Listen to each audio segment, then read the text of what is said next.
What drives thousands to abandon their homes, march across continents, and die for a cause? In 1099, Jerusalem became the center of unimaginable bloodshed and devotion, when crusaders clashed with Muslim defenders. The result was one of history's most shocking, brutal, and decisive battles. The First Crusade, launched by Pope Urban II, culminated in the 1099 Battle of Jerusalem. Christian armies traveled from Europe to reclaim the Holy City from Muslim rule. This campaign redefined medieval warfare, religion, and politics, leaving scars and legends that still echo across centuries. In 1095, Pope Urban II issued a fiery sermon at Clermont, urging Christians to liberate Jerusalem. He promised salvation to those who joined the Holy War. Inspired by faith, adventure, and reward, thousands of knights and peasants embarked on the perilous journey eastward. The call resonated deeply in feudal Europe. For knights, it was a chance for glory and land; for peasants, hope of salvation. Urban's words framed Jerusalem as a divine prize. This blend of piety and ambition mobilized unprecedented numbers, shaping the First Crusade's momentum. Religious zeal fueled the movement, but hunger, poverty, and politics played equal roles. Crusaders saw the expedition as both pilgrimage and conquest. With the promise of eternal reward, thousands left families behind, determined to cross hostile lands and reclaim Christianity's holiest city, Jerusalem. Urban II's preaching spread rapidly through France and beyond. Songs, sermons, and letters amplified his message. A massive wave of volunteers, armed and unarmed, set out. However, this surge included both seasoned knights and desperate peasants, leading to mismatched forces with differing motives and discipline. The People's Crusade, poorly led and ill-prepared, became a disaster. Thousands perished before reaching Anatolia. But professional armies followed, commanded by nobles like Godfrey of Bouillon, Raymond of Toulouse, and Bohemond of Taranto. Their leadership would soon transform the scattered fervor into military force. As these leaders rallied their forces, rivalries surfaced. Each sought influence and rewards. Despite internal conflicts, the Crusades' holy mission united them when necessary. Their armies marched eastward through treacherous terrain, where survival required not only faith but cunning strategies against hostile forces and hunger. By 1097, Crusader forces crossed into Asia Minor, determined to carve their path toward Jerusalem. Early victories at Nicaea and Dorylaeum strengthened their resolve. Though plagued by starvation, desertions, and internal quarrels, the Crusaders pressed forward, driven by the promise of seizing the Holy City. Crossing Anatolia tested the Crusaders' endurance. Heat, famine, and Turkish ambushes decimated ranks. Survivors endured unimaginable suffering, often boiling leather for food. Yet victories boosted morale, convincing many that divine providence guided their mission. Jerusalem's lure kept exhausted armies moving despite overwhelming physical and spiritual challenges. In 1097, the Crusaders captured Antioch, a vital stronghold. The siege was brutal, lasting months, with starvation and betrayal rampant. After breaching its defenses, the Crusaders discovered the Holy Lance relic, inspiring renewed zeal. Antioch became both triumph and terror, foreshadowing Jerusalem's siege's desperation and intensity. The march south toward Jerusalem was relentless. Villages lay ruined in their path, supplies scarce. Disease ravaged camps, thinning armies further. Muslim defenders regrouped, preparing resistance. Despite hardships, the Crusaders believed their suffering mirrored Christ's passion, fueling their conviction that Jerusalem's conquest was divinely destined. As Crusaders neared Palestine, alliances shifted. Some Muslim rulers, fearing rivals more than Crusaders, offered temporary truces or aid. This fractured Muslim unity played into Crusader hands. Each step southward strengthened Christian determination, though exhaustion and dwindling numbers threatened their capacity to capture Jerusalem itself. By 1099, fewer than 15,000 Crusaders reached Jerusalem, a fraction of those who had departed. Emaciated yet resolute, they camped outside the city walls. The Holy City, long dreamed of, now stood before them, heavily fortified and fiercely defended by Fatimid Egyptian garrisons and local fighters. Jerusalem's defenders prepared resolutely. Strong walls, limited supplies, and desert surroundings favored them. The city's garrison knew reinforcements were near, raising morale. For the Crusaders, there would be no turning back. This was the sacred prize. Both sides readied for the cataclysmic clash to come. The siege began with desperate skirmishes and failed assaults. Crusaders lacked siege engines and materials. Thirst tormented them under Jerusalem's blazing sun. For days, they wandered searching for wood and water. Yet they pressed on, convinced divine intervention would decide Jerusalem's fate, not human strength alone. In July 1099, the siege intensified. Crusaders built siege towers from dismantled ships and timber scavenged miles away. Led by Godfrey and others, they prepared massive assaults. Within Jerusalem, defenders relied on walls and boiling oil, determined to repel this furious onslaught at any cost. Initial Crusader attacks faltered.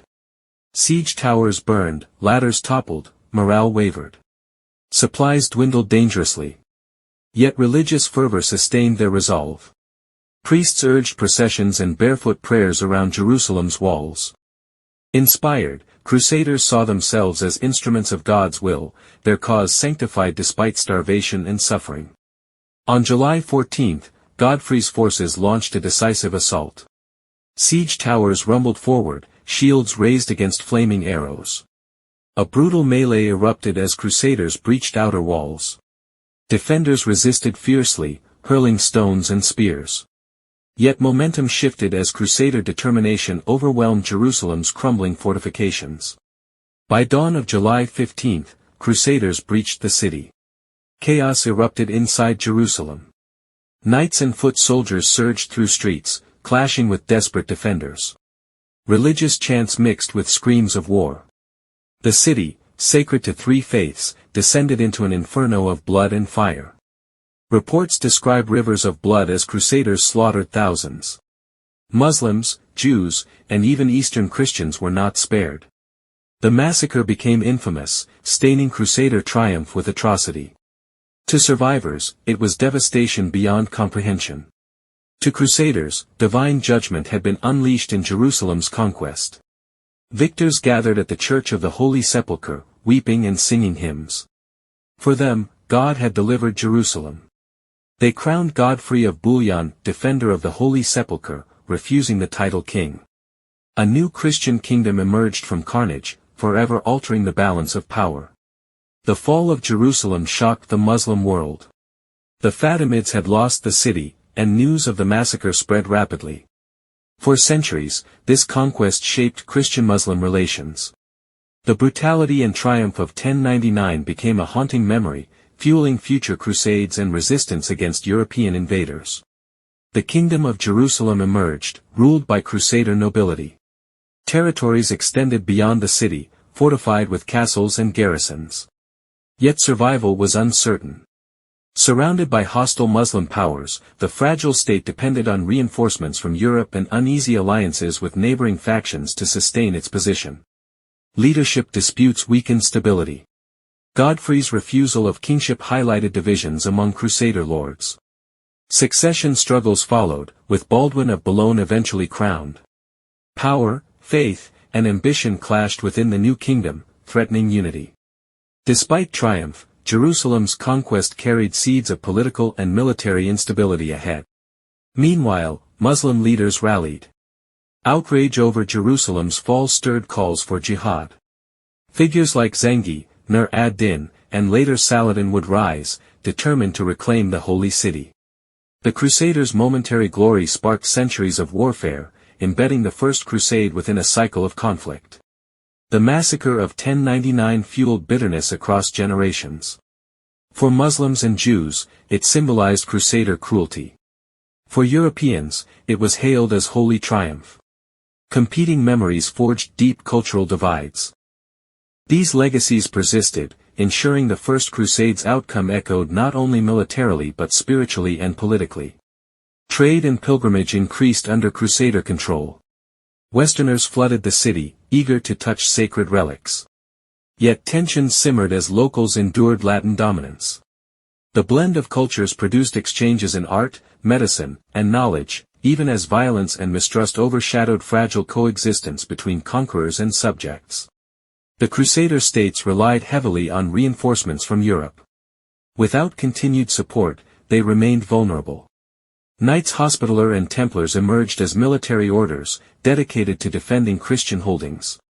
Their rise institutionalized crusading zeal, ensuring that the conquest of 1099 marked not an end, but a beginning. The shockwaves of 1099 extended far beyond Jerusalem. In Europe, the First Crusade was celebrated as divine vindication. In the Islamic world, it ignited centuries of resistance. The city's capture became both beacon and scar, shaping global history through enduring cycles of faith-driven conflict and conquest. The First Crusade transformed medieval Europe. It united nobles, peasants, and kings under a shared cause, expanding papal authority. Pilgrimage and warfare merged into one. The conquest of Jerusalem inspired new crusades, embedding the concept of holy war deeply within Western Christianity's spiritual and political identity. For Muslims, Jerusalem's fall was catastrophic but temporary. Over time, leaders would reclaim lands and eventually retake the city in 1187 under Saladin. Yet the trauma of 1099 lingered, shaping Islamic narratives of resistance. The First Crusade became a symbol of both loss and resilience. The clash over Jerusalem defined Christian-Muslim relations for centuries. Diplomacy, warfare, and cultural exchange all sprang from its conquest. It also deepened divisions within Christianity, as Eastern Orthodox believers resented Latin domination. The First Crusade thus sowed discord even among supposed allies of the faith. The Crusades accelerated Europe's exposure to Eastern knowledge. Medicine, mathematics, and technology filtered back through Crusader contacts. Ironically, while violence defined the wars, they also expanded horizons. The fall of Jerusalem was both destructive and transformative, opening paths for cross-cultural encounters despite hostility and bloodshed. Legends of Crusader heroism and atrocity spread quickly. Chroniclers glorified victories while opponents mourned devastation. These narratives shaped medieval literature and later nationalism. Jerusalem's fall became myth as much as history, remembered differently across civilizations, ensuring that the First Crusade's legacy endured in memory as fiercely as reality. The Holy Land became a crucible of faith, politics, and violence. Jerusalem, sacred to three religions, remained contested. The First Crusade highlighted the power of religious conviction to unite and divide, to inspire sacrifice and cruelty, leaving lessons that still resonate across today's fractured world. The conquest of Jerusalem in 1099 was both triumph and tragedy. For Crusaders, it was God's victory. For Muslims and Jews, it was catastrophe. Its memory endures as a turning point, reminding us how faith, ambition, and violence collide to shape humanity's darkest and brightest chapters. The 1099 conquest of Jerusalem was a defining moment, victory for some, devastation for others. It reshaped faith, politics, and history for centuries. If you found this exploration of the First Crusade insightful, like, share, and subscribe for more buried truths of our past. See you in the next video.